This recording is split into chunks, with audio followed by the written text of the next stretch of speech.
ये जितने भी है सभी चीज़ के बारे में पढ़ना पड़ता है। यानी जैसे आप या हम लोग घर पे जैसे तैयारी कर रहे थे कंपटीशन की, चाहे कोई भी कंपटीशन किसी भी तैयारी, उसी तरह यहाँ पे भी पढ़ना है ना जी। बहुत ज़्यादा मेहनत करना पड़ता है। यानी आपको यहाँ पे कुछ मतलब टाइम नहीं मिल पाता, इतना पढ़ना पड़ता है, बहुत ज़्यादा पढ़ना। हेलो दोस्तों, तो चलिए आप लोग को आज बिहार पुलिस के बारे में बताएंगे कि बिहार पुलिस का जब आप बिहार पुलिस में ज्वाइन कर जाते हैं, ट्रेनिंग में आते हैं, तो ट्रेनिंग में पढ़ना भी पड़ता है ना। तो उसी के बारे में आपको आज जानकारी देने वाला हूँ। बहुत लोग पूछ रहे थे कि जो एग्ज़ाम होता है उसमें क्वेश्चन क्या जीके या जीएस से पूछा जाता है बिहार पुलिस में, जो ट्रेनिंग में पढ़ाया जाता है। तो देखिए बताते हैं कि आपका बिहार पुलिस में जॉब हो जाता है तो आपको ट्रेनिंग के लिए भेजा जाता है। तो ट्रेनिंग में क्या सिखाया जाता है, पढ़ाया जाता है, ठीक है। आप जब ट्रेनिंग कीजिएगा बिहार पुलिस का तो आपको पढ़ना भी पड़ता है। जैसे आप घर पे रह के कंपटीशन की तैयारी करते हैं, वैसे ही यहाँ पे भी पढ़ना पड़ता है, ठीक है। और इसमें पास होना होता है, ठीक है। बिहार पुलिस में ये नहीं कि आप जॉब हो गया है तो आपको यहाँ पे सिर्फ पीटी परेड करके ही हो जाए। यहाँ पढ़ाई भी करनी पड़ती है। जैसे रिटन की तैयारी करते हैं उस तरह यहाँ रिटन की तैयारी करनी पड़ती है।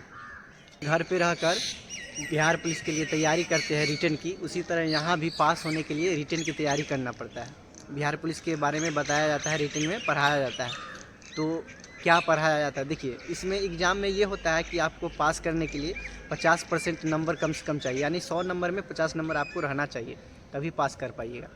ये नहीं कि बिहार पुलिस में पास नहीं कर पाइएगा तो जॉब से निकाल दी। इसमें एक नियम भी है कि अगर 3 बार अगर फेल हो जाते हैं आप बिहार पुलिस के एग्ज़ाम में, 3 बार अगर फेल हो गए, यहाँ ट्रेनिंग की बात कर रहे हैं, ये नहीं कि जॉब की बात कर रहे हैं, ट्रेनिंग की बात कर रहे हैं। ट्रेनिंग में जब आते हैं अगर 3 बार अगर आप फेल हो गए तो आपको अपने घर भेज दिया जाएगा जिला।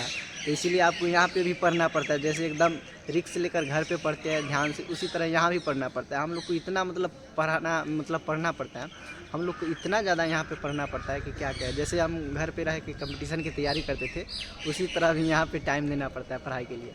अब रह गया बात आपको जानकारी के लिए कि मतलब इसमें पढ़ना क्या पड़ता है, ट्रेनिंग में क्या पढ़ाया जाता है। चलिए उसी के बारे में आपको बताऊंगा। मतलब पूरा वीडियो लास्ट तक देखिए, आपको बहुत मज़ा आएगा इस वीडियो में। जानकारी ये देखिए, जानकारी लेना अच्छी बात है। देखिए मैं वो हर चीज़ बता दूंगा आपको अपने यूट्यूब चैनल पे, जो आपको किसी भी तरह की कोई भी चीज़ पूछने की ज़रूरत नहीं होगी। हर एक चीज़ बता दूंगा बिहार पुलिस के बारे में, क्या यहाँ ट्रेनिंग में आते हैं तो क्या पढ़ना पड़ता है, क्या करना पड़ता है, ये सारी चीज़ आपको बता दूंगा कि कहीं पे आपको जाना नहीं पड़ेगा, किसी से पूछना नहीं पड़ेगा कि ट्रेनिंग में कैसे कैसे ये होता है, ठीक है। माइनर एक्ट और पुलिस मैनुअल ये हो गया पेपर 2 में। चलिए अब सब्जेक्ट के ऊपर आते हैं कि इसमें क्या पढ़ना पड़ता है। देखिए इसको 5 भाग में बांटा जाता है, यानी 5 पेपर होता है, जिसमें एक पेपर में 2 से 3 सब्जेक्ट होता है, उसको पढ़ना पड़ता है। देखिए फर्स्ट पेपर में क्या पढ़ना होता है, आईपीसी, सीआरपीसी और एविडेंस एक्ट, यानी भारतीय दंड संहिता, दंड प्रक्रिया संहिता और साक्ष्य अधिनियम, यानी तीनों सब्जेक्ट एक पेपर में हो गया। यानी एक पेपर में 3 सब्जेक्ट पढ़ना है। यानी अगर एक दिन अगर एग्ज़ाम होता है तो तीनों का देना होगा, यानी सीआरपीसी, आईपीसी और एविडेंस एक्ट, यानी तीनों को एक ही सब्जेक्ट में लिया जाएगा, ठीक है। उसका एग्ज़ाम होगा। दूसरा पेपर में आ जाएगा लघु अधिनियम और पुलिस हस्तक नियम। यानी चलिए तो आते हैं पेपर 3 में। पेपर 3 में है पुलिस की भूमिका और पुलिस की संगठन। 3 मतलब 5 पेपर होता है, तो 3 पेपर में क्या हो गया, पुलिस की भूमिका और पुलिस का संगठन।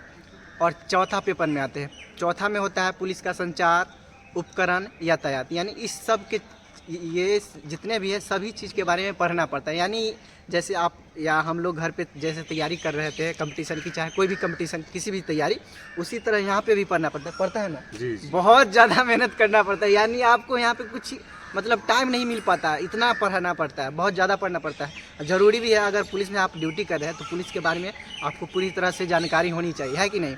ये नहीं कि आ गए हैं तो सिर्फ आपको ये हर चीज़ के बारे में आपको जानकारी लेनी पड़ती है। तो इसलिए बहुत ज़्यादा यहाँ पे पढ़ना पड़ता है। ये नहीं कि हमको जॉब हो गया है तो यहाँ पे सिर्फ ट्रेनिंग करेंगे, पीटी परेड करेंगे, दौड़ेंगे, हो गया। पढ़ना बहुत ज़्यादा पड़ता है। जितना दौड़ना नहीं पड़ता उससे ज़्यादा कई गुना पढ़ना पड़ता है। और हम लोग का एग्ज़ाम भी टेस्ट होने वाला है, तो आप लोग को पूरी तरह अच्छा ये 4 पेपर बता दिए। अब 5 पेपर में होता है कंप्यूटर, यानी कंप्यूटर की भी जानकारी दी जाती है। तो यानी 5 पेपर में होता है एग्ज़ाम। और मतलब हम लोग जब शुरू में आए थे तो मतलब पेपर के बारे में, सब्जेक्ट के बारे में समझ में नहीं आता था। अब मतलब आता है समझ में, कुछ समझ में नहीं आता, इतना ना सब्जेक्ट है, इसमें पढ़ना पड़ता है, कुछ समझ में नहीं आ रहा था। तो कि फर्स्ट पेपर में क्या है, सेकंड पेपर में क्या है, लेकिन अब पूरी तरह से समझ में आ गया। तो यही है 5 पेपर में होता है, मतलब 5 पेपर है क्वेश्चन, मैं इतना पढ़ना पड़ता है सब्जेक्ट कि आपको कह नहीं सकते। तो इसमें भी मतलब ट्रेनिंग में भी आपको पढ़ना पड़ेगा। तो आप लोग को समझा दिया, तो आप लोग बस इस वीडियो में इतना ही। जय हिंद।